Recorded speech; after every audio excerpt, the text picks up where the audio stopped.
Yeah, so we rolling. All right, so you watching Strictly Basketball Podcast, Episode 6, MVP candidates. I got a special guest. Introduce yourself. How y'all doing? My name is Caz Cummings.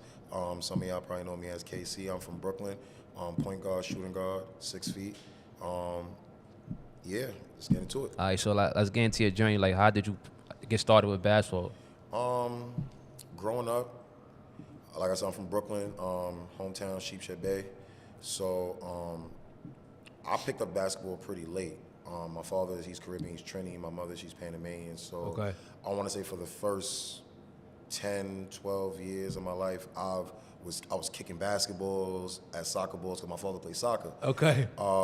Up until his tragic death in 2003. My condolences. Sorry to hear about that. Definitely, my condolences. He was murdered, and it was just like, now it's like, well, like I always say, I fell in love with basketball, but I didn't never fell in love with basketball if my father was alive because he didn't play basketball. He played soccer. So I found the love late, age 13, when I was in junior high school. It was my 8th grade year.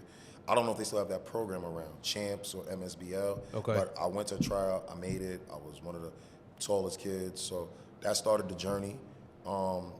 After that, then it just became, I want to say, just a wish in a well. How did you handle that? Like mentally, your dad passing away. How did that resonate with you mentally? Because I know that could be tough. Like, so he died when I was 9, turning actually 10. So that was like maybe 2003.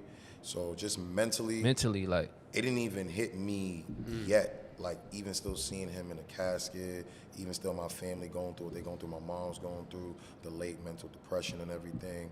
Just, it didn't hit me, I want to say, until that time, because, you know, you're still a kid. Yeah. You know, everybody's grieving. You know, obviously I was a little bit more mature than my siblings, but. Because you was the oldest? I'm the oldest that my mother has, but like I said, I consider my cousins also my siblings too, because we all grew up in one household. Yeah. So I got 2 older cousins, Jamie Fluka, Anthony Joel Tate, and they like my older brothers as well. Yeah. So it hit them. Y'all all got a good relationship? Yeah, we all got a good relationship. Real brother stuff. We grow up, your brother sock you in your face, and then mommy gonna come sock us all. And that's it. We all, and that's it. You feel me? So they were playing basketball. Your pops, he played ball? Nah, he played soccer. Oh, soccer. Yeah, he played soccer. So how was that transition? How was your transition from high school playing college ball? Like, how was that? Hold on, we didn't even get from middle school to high school. What was that transition like? So middle school, like I said, I had that 1 year, so it was bright. Again, even still, this is things that you need. I want to say mentorship and things like that. My mother just thought, look, listen, he's a good kid. We getting him off the street. Right. He got an opportunity. So as far as just trying to get me into a school where I would have flourished, been like what I always say, a big fish in a small pond. My mother was like, so we're in Sheepshead Bay.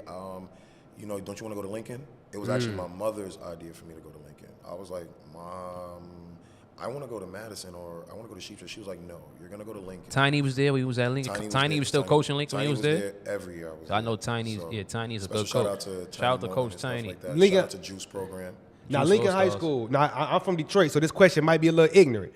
Now, Lincoln High School, is that the same school that Jesus Shuttlesworth went to? Yeah, I get a lot of questions. And he like got that. game, yeah. He got game. I get a lot of questions like that. So that's the actual high school that they paid Ray Allen to remake and do the He Got Game and stuff. Okay, bet. And I got a lot of friends and some family from those same Coney Island projects and wow. stuff. So, yeah. So how was y'all at it? How was the team that year at Lincoln? Did y'all win any city titles, state How y'all did? Say it was a prestigious time for Lincoln basketball. It was just an unfortunate time for myself. Because coming from that whole era where now there is a AA, now they made a AA, before it was just a single A, and then the whole Elite 8 thing. So, of course, we got prestigious players like Lance Stevenson. Special shout out to he's like one of my mentors. Lance Stevenson, he was there when he was there at that time? Lance was definitely there. Who else y'all had that went on to play Division I college ball? Another one, I would sit there and say he's definitely like a mentor. I talk to him every day. He's like a brother. His name is Darwin Champ Ellis. He was like Lance's like ace boom coon right hand man. They won all 4 championships with each other. Another special shout out to my bro Timothy Flowers. These was guys that I was seeing in the hallway, and I was aspiring to be one of those guys. Wear Lincoln uniform and like that. Wow. So again, I know Lance. Lance is not like I want to say like a day one figure. I've had certain classes with him, but like players like Darwin Ellis, because we are from the same area and stuff. Timothy, like these were people who like I spoke to every day. I played basketball, I trained with them, and they always said, listen, just put your grind in it and your time will show. Now, I had a question, man. You talked about your father being a soccer player, and then and you talking about how you matriculated into basketball. Was basketball a way, or playing sports in general, a way to honor your family or to honor your father? And what made you fall in love with the game? Somewhat yes and no, because at the end of the day, you just get knowledge, and I understand that if he was alive, I wouldn't even be here. I'd never found that love for basketball. I definitely would have been a soccer player. He probably would have tried to get me into certain soccer clubs. I know my grandmother, rest in peace, she used to tell me that he had opportunities to play in Trinidad professionally. So definitely, I don't want to sound ignorant. But if it's one of those things I've always thought about, like if my father did not pass away, I would have never been a basketball player. I would have never gotten to this level. I would never fell in love with the game of basketball. But then as far as now coming from 13, 14, 15, probably I want to say like maybe like 16, 17, I developed that hardcore concurrent love for the game, like that eat, breathe, and sleep.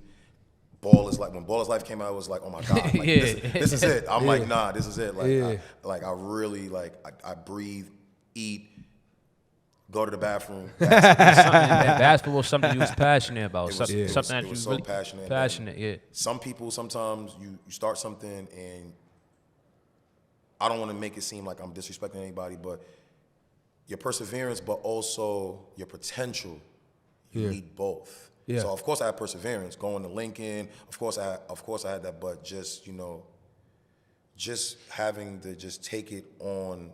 I want to say on the chin as what it was like. Even though you probably think you're good, even though these clubs probably think you're good, you're not that good enough to make a Lincoln junior varsity. You're not that good to make a Lincoln varsity. So I had to persevere. I had to work out. You had to grind. Had to sacrifice. I went 4 years, and I realized that that's athlete's most important years. His high school career, unnoticed, unranked. Wow. You wasn't heavily recruited in high school. You didn't have no D1 offers, no offers at all, no offers coming out of high school. Nothing. Like, thank God for the Redemption Christian Academy. Shout out to Jimmy Wooten. Shout out to. Speak about that. I know you went to prep school. How was your prep school career after you left Lincoln? My prep school career was something I prayed for. It was literally an opportunity to play. Somebody got you in a prep school? Yes. Y'all probably know him as BG Elite. He's a second cousin to my family. His name's called Bryden Garner. Oh yeah, I met him. I know who BG. He got the whole LES. I want to say campaign going. Shout out to BG. Shout out to BG. BG reached out to Jimmy Wooten when they were, I think, on their last year at our brother school at Redemption Christian Academy upstate in Troy. So he reached out to them, and he was like, listen, I got somebody, he's very gritty. I'll describe my game as like Patrick Beverly with just a bit more. Yeah, I'm very gritty on these, but I got a bit more offensive edge than him.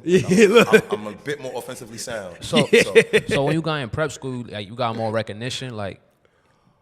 Yeah, but also, then again, like I said, you got to be real with yourself. Then no, you just getting as much exposure as you needed. I'm playing with a bunch of players that's coming from states and clubs where they already recruited, or they already had maybe a player of the year under the belt, much like a brother of mine, Sajay Pryor. He was Colonial Penn Council player. He's from Albany, so I'm playing against a lot of players. I'm pretty sure y'all heard of Baloo down in D.C. I played with guys like Anthony Livingston. He was already projected to be an NBA player. I played with guys like Marquise Gentry. I played with guys like Dante Thomas. I've even played with guys like Devontae Grace. Devontae Grace was the point guard there when I got there. So just having to go through so much. And most of them went on to play Division I basketball. Most of them definitely went on to play D1, yeah. Like, they were my guys. Like, a couple of times in the dorms, I would ask them, hey, look, listen, like, let's work out. Let's try to get, like, a package deal with each other. Shout out to Sajay Pryor. I ain't gonna lie. Sajay Pryor tried to get me a package deal when he was being recruited by LIU Brooklyn. We went out, we worked out. So it was just a transcendence, but just like a perseverant type of, like, basketball journey, because even though just hearing, hey, look, listen, you have the potential, you were good enough, you're just not good enough now. It was like bittersweet to me. Yeah. Because it was like, my journey was, I didn't have much opportunity. Like, I definitely didn't. Yeah, so how was that a transition from leaving, like, high school, going into your college transition, going into college? How was that for you, going to Genesee? I prayed on it. It was very hard when I first got to prep. I graduated 2010, 2011. I got into high school around 2006, 2007. So I was like 13 going on 14 because I was born in October. So I got a late birthday. Are you a Libra? I'm a Scorpio. Oh, Scorpio. So when I got there, after I graduated and everything, again, I got all these guys that have high school career basketball experience. Now, that always is going to trump, and I want to let people know, it's always going to trump not having the AAU experience. Not, like, you need that high school experience. Like, everybody sits there and says, yes, I play AAU. There's a bunch of AAU teams. AAU does not, and I want to let this be known, it doesn't do player development. So now they get the top-notch players around. Who phone ringing? Oh, man. It's all good. Nah, I thought it was me, but no, it's not me. Okay. But AAU doesn't really focus on player development. They go out and they recruit. They get much like, I don't want to sit there and say it's not a sub, but like Team Scanlon. They get the top players that's around and they put them to compete. As far as back to like what BG used to do with his, BG gets players now from a lot of places in the city, and he does player development, skills training, mentorship. Yeah, I worked out with him one time, BG. Yeah, and from you just working out, you could attest to what I'm saying. Like he's real, like professional. He run his own tournament, LES Express. BG Shout out run to his own LES. tournament. Shout out to LES Express. He run his own tournament. You know that. So, just yeah. I want to ask, man, about two things that you mentioned, man, before we get into your collegiate career and that transition, man. You mentioned a few things, bro. You mentioned prayer, and that brings up spirituality, and you also mentioned the streets. And I wanna ask you how your spiritual life may have helped you as an adolescent with your career in basketball, and also if the streets may have helped or hurt you in your career, in your pursuits, in your goals with basketball. Well, faith is number one. Yeah. So regardless on any journey that I have, I don't want to make it seem like I'm blue collar or anything. I'm definitely from a low subsidy income house. Yeah. I was born into NYCHA, had some or experienced whatever they want to claim as some type of poverty. Yeah. So my faith was always something that my family, because we're Trinidadian and Yeah, I'm Trinidadian too. You feel me? Oh, yeah, shout out. We need some good. I'm we need some good Trinidadian too. thing after this. Yeah, I'm Trinidad as well. On my Yeah. father's dad is Trinidad. Yeah, So faith was definitely something that we practiced. It was strong, but then also too, just like I said, losing a father figure, not having that I want to say that hawk on your back that all men need. Amen. Because a lot of people don't understand. It's not a disrespect to the black queens that we have as mothers, but Right. they endure so much to where it's like it comes a point where as long as I'm clothing you, feeding you, and I have a house and I can't really monitor what it is that you're gonna get into. We need that masculine feminine balance. Yes, We need and, that. And I know mom is gonna see this interview. She's gonna be like, "Oh my God, this is the things that you were doing." But mom, I'm a good guy. now you gotta appreciate. You only get one mother. You gotta You know, appreciate your mom. You only get one mother in this life. So It was tough to uphold that persona of mom, Yeah. I'm a good kid, but then I'm outside and like, I'm getting into mischief. Yeah. I'm in gangs and stuff. Yeah. And, things like So that triggered you, like when your dad passed. That triggered you mentally, like reacting outside. Like, Yeah, at that point in time, you don't realize it as that. So then Amen. that's why you turn to your gang cultures. Of course, Right. I refer it as colors. Yeah. You turn blue, you turn red. You Yep. feel me? And Yep. you get your whatever they call your big brother essence or whatever the case may be. So everybody chooses their color of choice. And I don't want to say I was deep in the streets. Yeah. But I had my fair share in the streets just because of the lostness, the of course, us as men, you understand when we're young, you want to find yourself before you find yourself. So now this is coming from a kid. Hey, that's deep, man. Yeah. What you just said, you want to find yourself before you find yourself. Come on. So I'm a kid now. Again, I got older brothers who I consider that my brothers, but I'm the one out there saying, no, we got to do this. Like, Yeah. I got to be out there doing this. Like, I'm the one that's really experiencing it. I guess you could say it was a type of like, I want to say prophetic awakening. Yeah. Everybody's going to have a rough road, but that don't mean you can't get through it. So I always used to try to, life still gotta go on. Like, I at the always end of try the to use day, yeah. That's a fact. Like you say, life got to go on. Life gotta go on. So I never took it as, a sorrow. Yeah.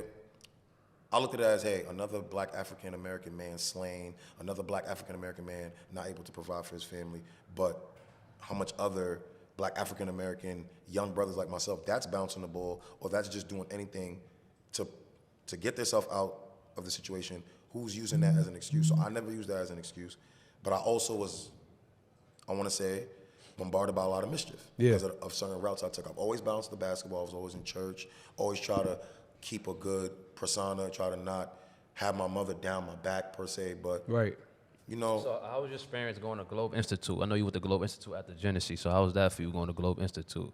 Hold up. Hey, no, did you go to Globe Institute before you went No, to? he went there after Genesee, right? I went there after. So how was that? Going into another, like, transfer to another college system, or not, like.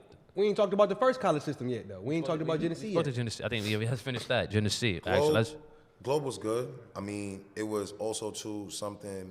Again, like I said, I look at my ups and downs and my trials and tribulations, is just simply because of just lack of male mentorship. Yeah. So when you coming from what I've explained, you know, like I look at my mom, and then even though she's trying to give me adherence, and I'm talking about from age 16, that's how real it is.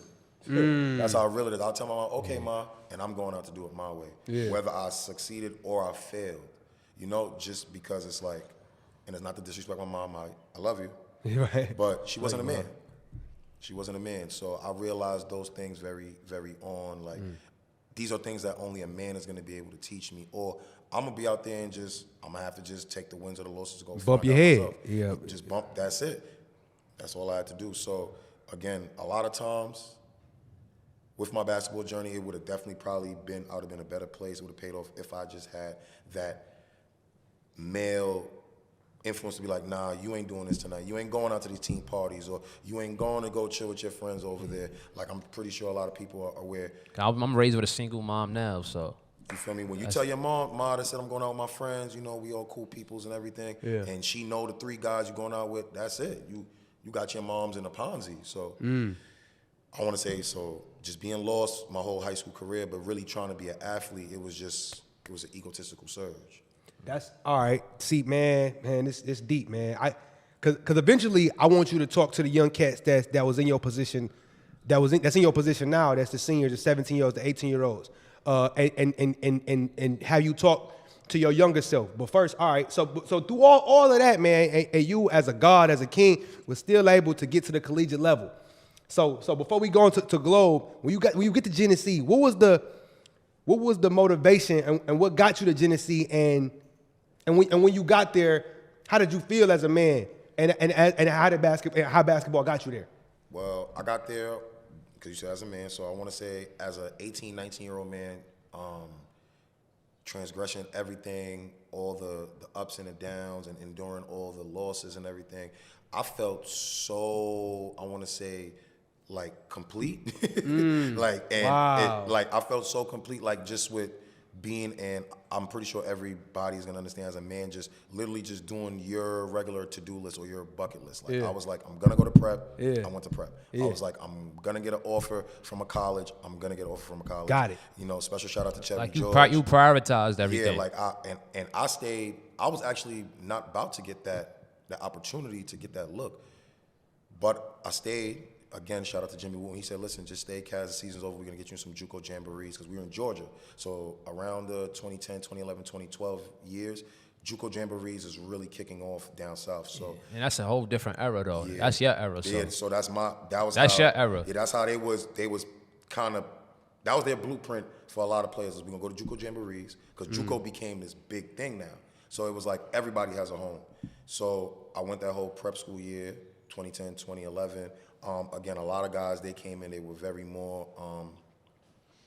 polished than I was. Yeah. They had more experience. So, of course, a lot of these guys are coming with just looks. You feel like they was more advanced than you, like ready or better, or how you felt? Like? The ones that I mentioned. So, again, the Devontae Graces, he was St. John's recruit he was a sophomore. So, Sajay Pryor, Anthony Livingston, I want to say Marquise Gentry, Dante Thomas. These are guys I already had, I want to say, player profiles, max prep, rankings and stuff like that. So when it came to these guys, of course I had to, you compete, you a dog, but then you also adhere and say, yeah, these are guys that they're better than me, but that don't mean you still got to pay your respect. I pay you. You always pay homage, whether you the owner of the building, or you the janitor. Yes, sir. You always pay homage. You feel me? Come on, kids. So, listen. just seeing them coming in 2-3 months, 4 months, shipping in, shipping out. Oh, they got school. They signing in the dorms, in the basement by the gym. So it just gave me more. Like you say, you ain't have no looks in high school. No, not no looks so at all. This was just still, I want to say, like deer in headlights. Just to be in prep school. Just to get there, just to get the meal plan, just to get everything. Shout out to the meal plan. Shout out to the meal plan. Shout out to Jimmy Woo and every single. I say you never played in another Coach Tippy showcase, because you know Tippy got run the Big Apple, all that unsigned hype. Coach Tippy run all that.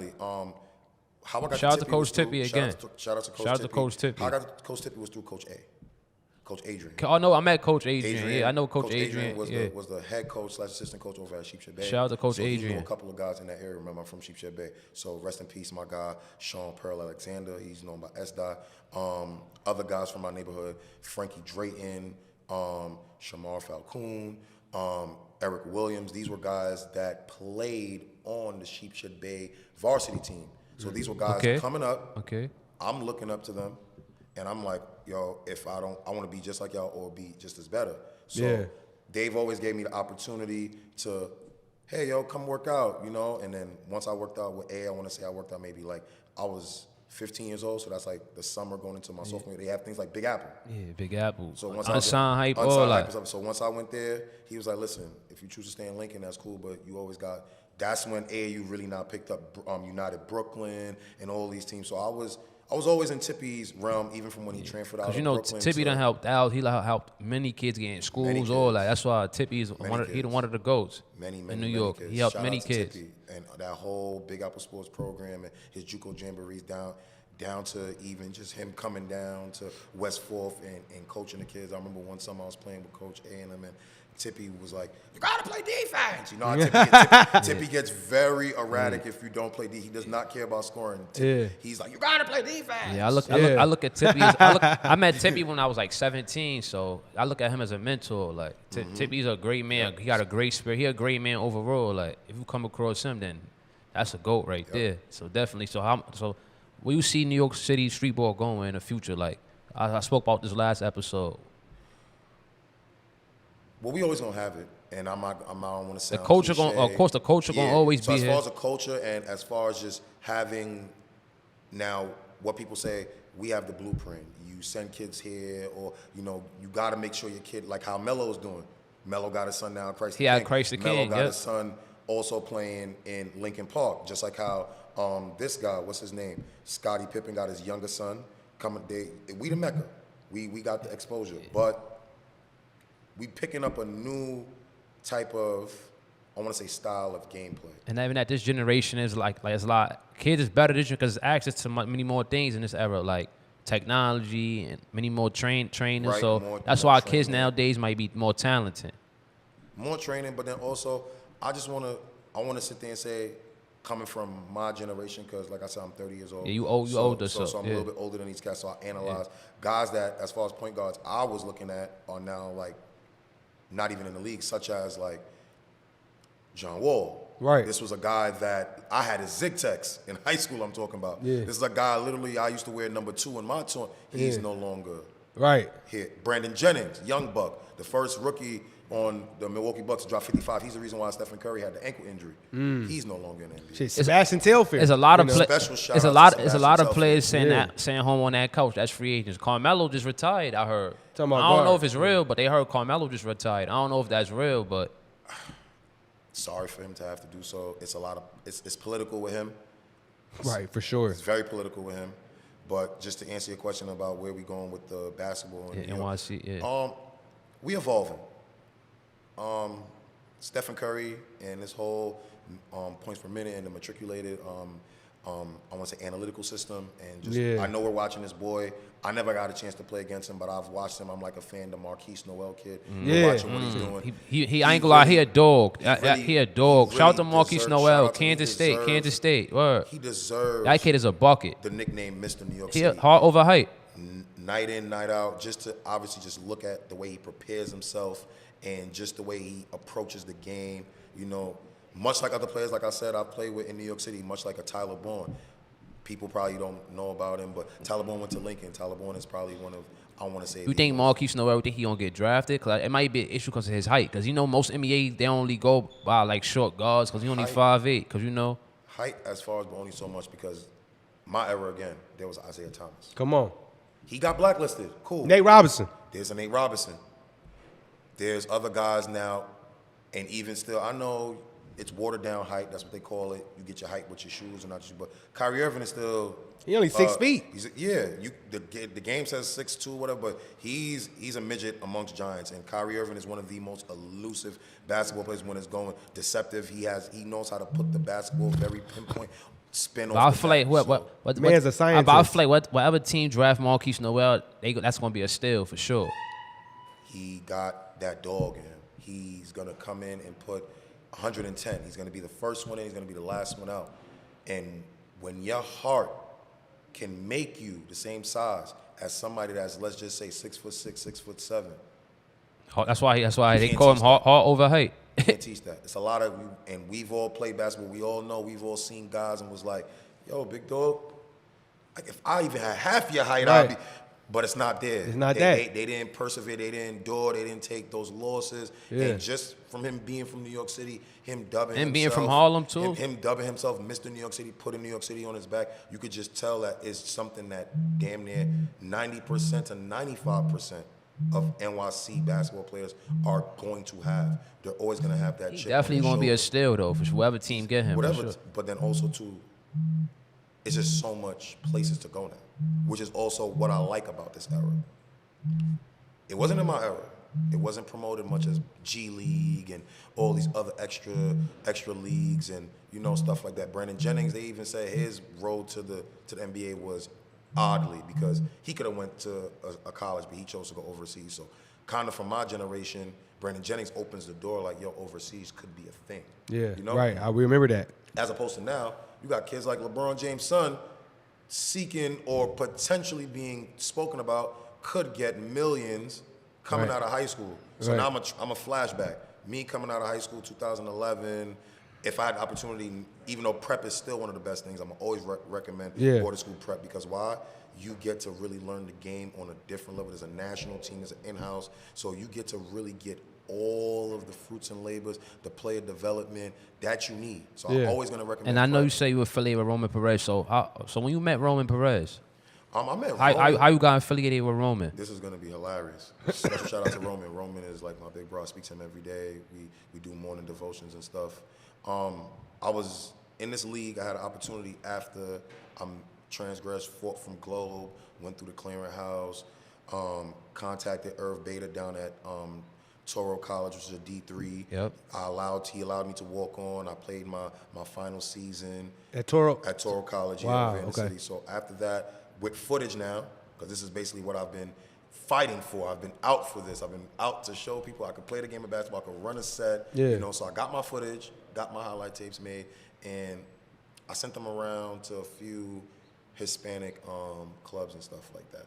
I met Roman because he was playing for a semi-pro club, I want to say back in 2018, called Harvestra. I was playing for the semi-pro team called Zona Reble. So that's when I first met him. Didn't know who he was, just faced off against him.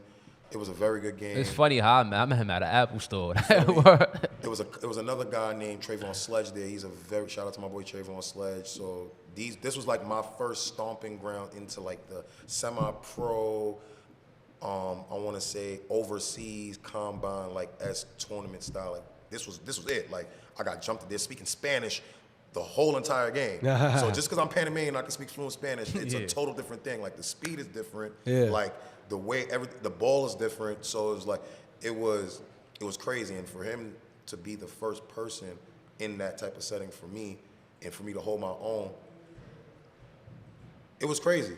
And if you could give some advice to the youngsters about what makes an MVP candidate, not just on the court of basketball, but off the court of basketball, based on your experiences, as a youngster really want to achieve the absolute best, and you thinking about all your transitions, think about all your lessons, what would you tell a youngster that's looking to be, and like I said, MVP candidate, off the court and on the court? What would you tell even your younger self You know, would you tell even yourself right now the greatest lessons that you've learned in order to be an MVP candidate, to be a highest level caliber achieving player on the court, but also off the court? Well, again, because maturity level, transgressions, I don't want nobody that's coming up to make any mistakes that I've made. So one thing I would definitely sit there and start off with is just acquiescing. Wow. And a lot of people... Look that up, kids. I know y'all know what it means. Look it up. You got to acquiesce, and I'll break it down into a better demographic. But acquiescing on the game of basketball is, again, it's more self-awakening. You got to know who you are, and you also got to accept criticism. So when somebody's telling you, hey, you might not be as good as you are, that means you not have to go through the You got to checks. accept critique. You People gonna critique you Trust regardless. me. Yeah. That was one thing. Shout out to BG. BG never, and that's a family member. BG never, ever. I would not be allowed to act like I was that dude. You got to come in here and build that dog.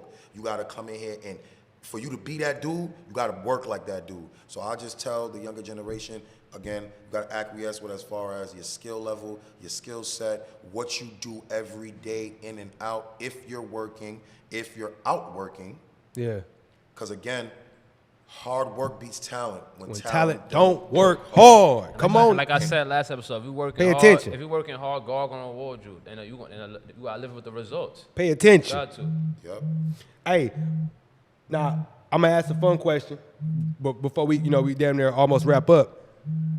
Now, just NBA transition. Who your hot take right now? Who's the MVP of the NBA right now? Who's somebody that you watch that's doing the damn thing right now? I don't want discredit from nobody because, like I said, the way the NBA's changed and how it's just like is so many, like you literally got a dominant superstar like figure East Coast, West Coast from 1 to 5. So I don't want to take away from any of those players.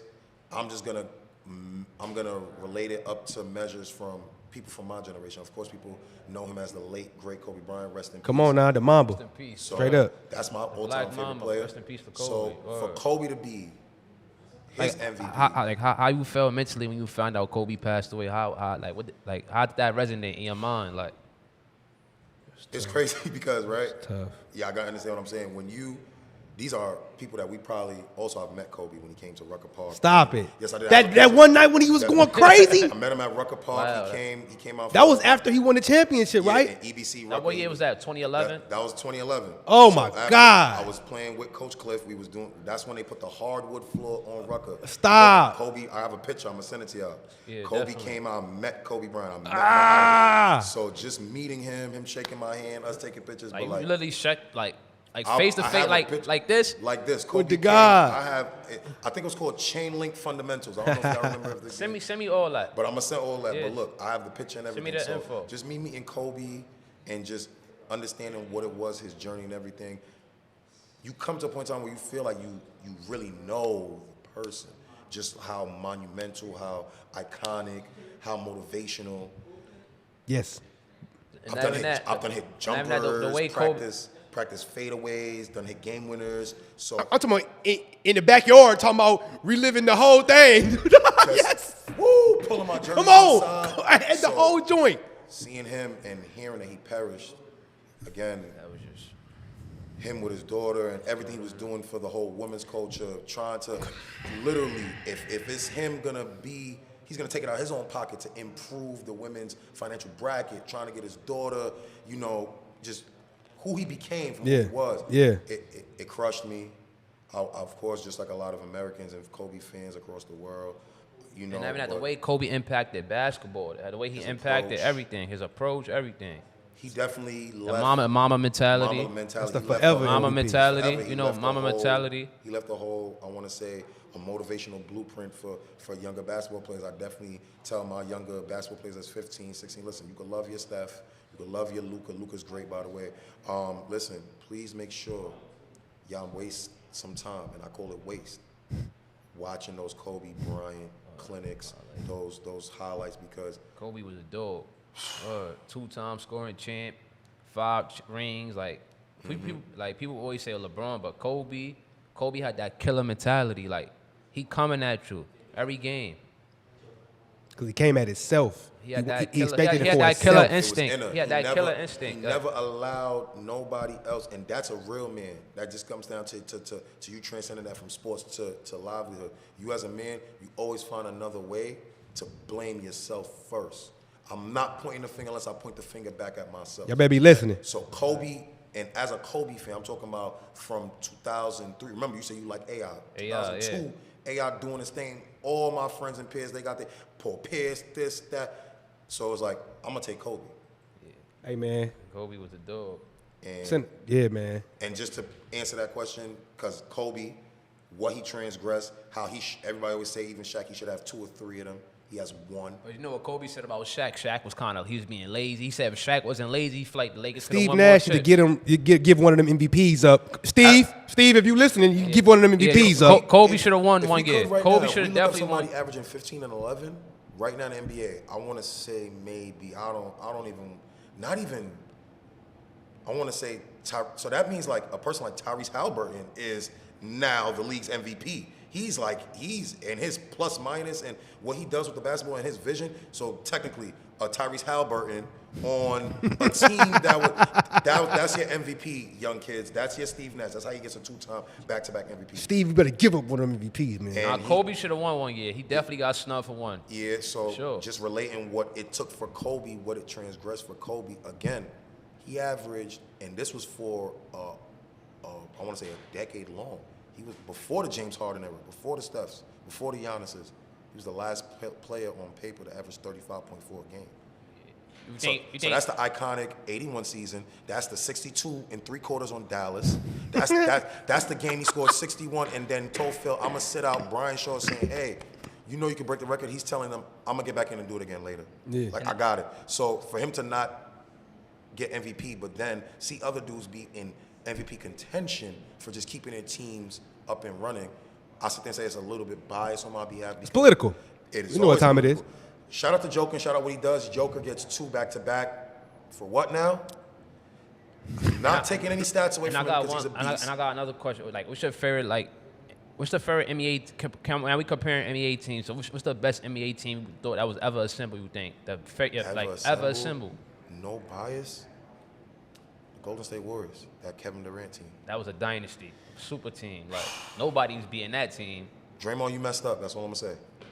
But just having him, KD, at that point of his peak, where it's like I'm willing to do anything. But they was a winning team before KD got there. That just made them even more of a dynasty. Like, but just to get that weapon, that arsenal, I got the Slim Reaper.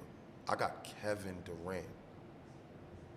I'm mad. I'm upset Kevin Durant hurt right now. I'm sure. He should be playing with Phoenix right now. For him to be bouncing around now, he's in. Come on now, you got to understand that you don't do things just to do things. So I honestly feel like when they look back, they'll be like, yo, we should have found the way to keep it together. Draymond, you definitely did too much. Because they was 3-0 when KD came back with Devin Booker, Chris Paul, CB3, you know. KD realized it. It's not. You can see the way he plays, how he carries himself. He knows he's that guy, but he's not that guy. Mm-hmm. So him biting that bullet, saying, "OKC is mine." I was drafted. I'm the longest 10-year player. We were in Seattle, but now we okay. For him to leave everything behind to then go chase championship greatness, he's had MVPs. He needed that. He a 2-time Finals MVP. He needed that. Some people so. Not too much on the bias of like Stephen A. Smith. He got to capture one in his own city. That's them trying to open the door for LeBron. Not even pinpointing or taking anything away from LeBron. There'll never be another player, LeBron-esque, to leave his hometown that I'm drafted to, write a letter, hey, look, listen, if it's sugar, we'll all be rich later, blah, blah, blah. I'll come back, and I'm going to win a championship. I'm going to go win with these guys, then I'm going to come win with y'all. Braun did that. So that's where that narrative comes from, like, oh, no, because guess what? Nobody says that about Kareem. You feel like Kevin Durant going to be a top 5 scorer when it's all said and done? If he can put a stop to these injuries and tack on maybe another ending career with maybe 5, 6, maybe 7 seasons with some longevity, maybe he rack up about maybe 15,000 to 17,000 points. It's easily. He could be top 5. I mean, everybody's not going to have that perfect pinpoint, and LeBron's had injuries, but nobody's going to have that LeBron longevity to where taking care of your body, You've always been in the peak of your game. You've averaged top 10 numbers.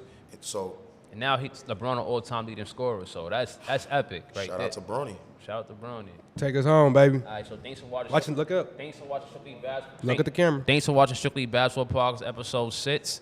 MVP candidates. Introduce. Hitting yet? KC. Oh, we taking it out. Yeah. Oh, just my MVP candidates. No. Oh. To tell them your Instagram where to follow you at. Oh, pardon me. My bad. Oh, you can follow me at THEE. Make sure you in the mic too. Make sure You can follow me at THEE KC SHOWW. All right. So Hey. it's 2 E's and 2 W's. All right. Hey man, it's the most turned nerd. Episode 6, Strictly Basketball. We out. Let's get it. Appreciate you, man. Yo, appreciate y'all, man. All right. Yes, sir. Yo.